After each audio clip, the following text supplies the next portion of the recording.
This book is called The Chalkbox Kid by Clyde Robert Bulla, illustrated by Thomas B. Allen. You'll see on the cover the picture has a child, a boy. He kind of looks mischievous. Let's see if you think he's some kind of troublemaker as we open the book. Throughout this book there are charcoal drawings. So you can see this first drawing. This is made with charcoal on white paper, and it looks like a box of, chalk. Okay.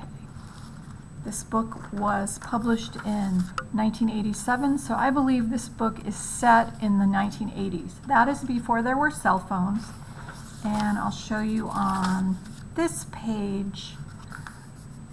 They use the word tablet, and they do not mean an iPad or a tablet that you play games on. That means a pad of paper that you do your drawing or painting on.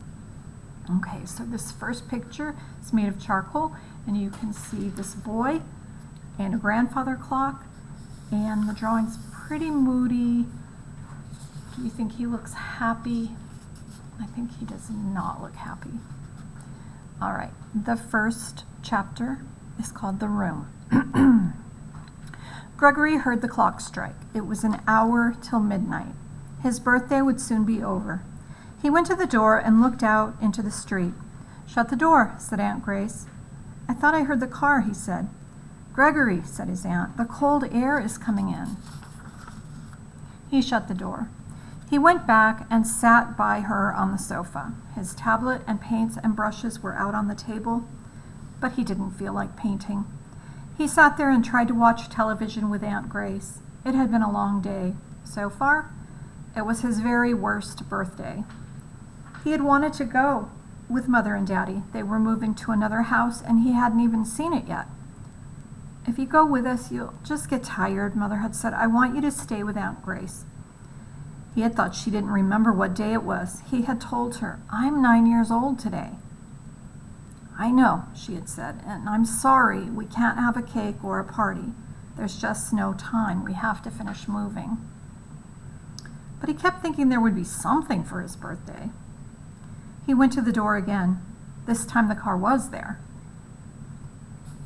Mother was getting out. She came up to the door. She had on old clothes and looked tired.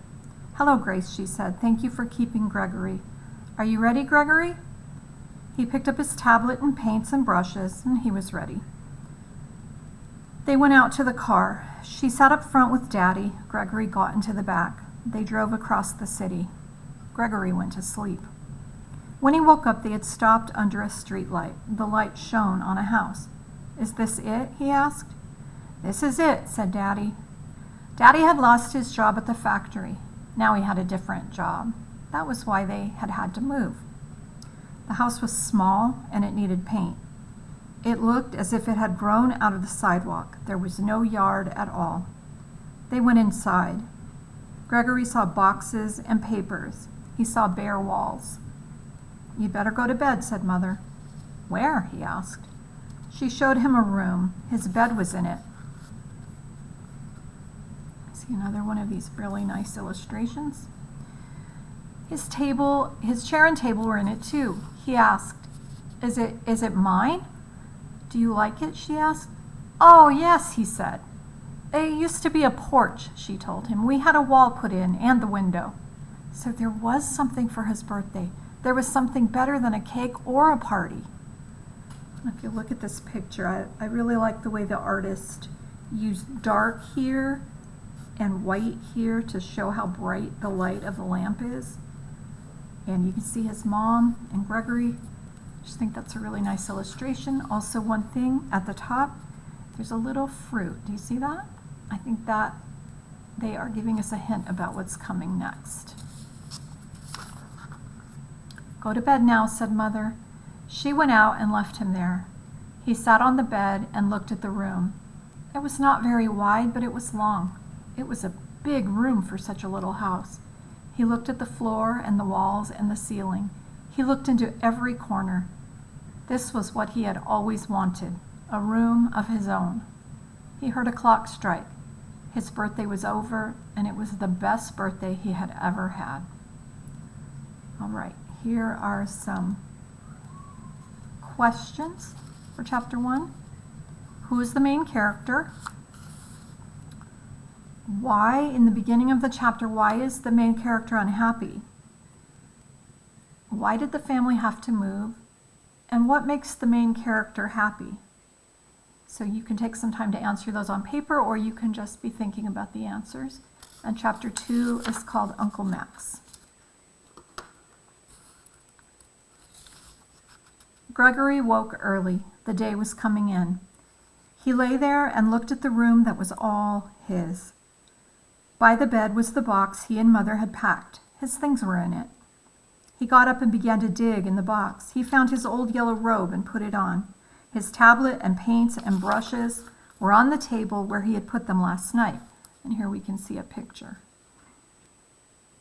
Without making any noise, he went into the kitchen and brought back a cup of water. He sat down at his table and began to paint. The paper in his tablet was too small, but he painted a red house that wasn't bad. He painted a sunflower that was a little better. Mother came to the door. He asked her, "Do we have any thumbtacks?" "What do you want with thumbtacks?" she asked. And I just wanted to show you, this is actually a little push pin, but a pin like this that's flat on the top is a thumbtack. "I want to put my pictures up," he said. She brought him some tacks. He put his pictures up on the wall. They looked good there, even if they were too small. Now the room really looked like it was his. He and Mother and Daddy had breakfast. "I'll make more coffee for Max," said Daddy. Gregory asked, "Is Uncle Max coming here?" "He is," said Daddy. "Then I'm going out," said Gregory. "Where?" asked Mother. "Up the street," he said. "I don't know," said Mother.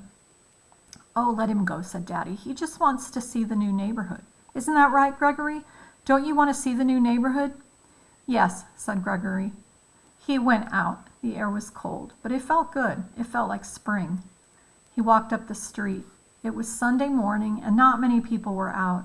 He saw a grocery store. He saw a few places that looked like garages or small factories.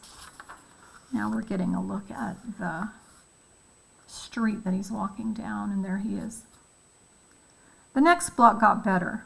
There were more houses and trees. In the block after that, he came to a school. It was the Dover Street School. Mother had told him about it. He would be going there. He walked a few more blocks, and then he went home. His Uncle Max was there. Uncle Max was 20. He had a red beard, and he played the guitar and made up songs. Most of the time he was out of work. "Well," he said in his loud voice, "here comes the great Gregory. Here comes the paintbrush kid." "Hello," said Gregory. He went to his room. The door was open. There was another bed in the room. There was a guitar on the bed. So who do we think that's for? Mother called him into the kitchen.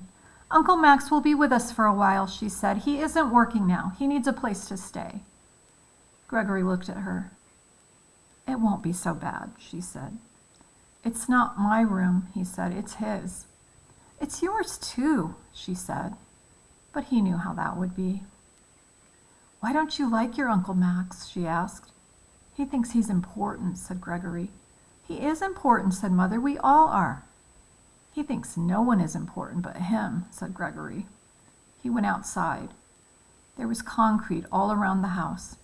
Even the wall across the back was concrete. There was a gate in the wall. It was painted green, an ugly green. He could hear Uncle Max playing the guitar, and he kicked the gate. He kicked it so hard that some of the paint fell off. Chapter 3 is called The New School, so be thinking about what might happen in Chapter 3. A few questions for Chapter 2. I'd forgotten to ask you for predictions.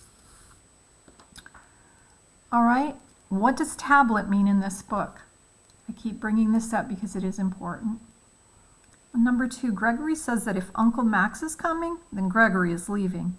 How do you think Gregory feels about Uncle Max?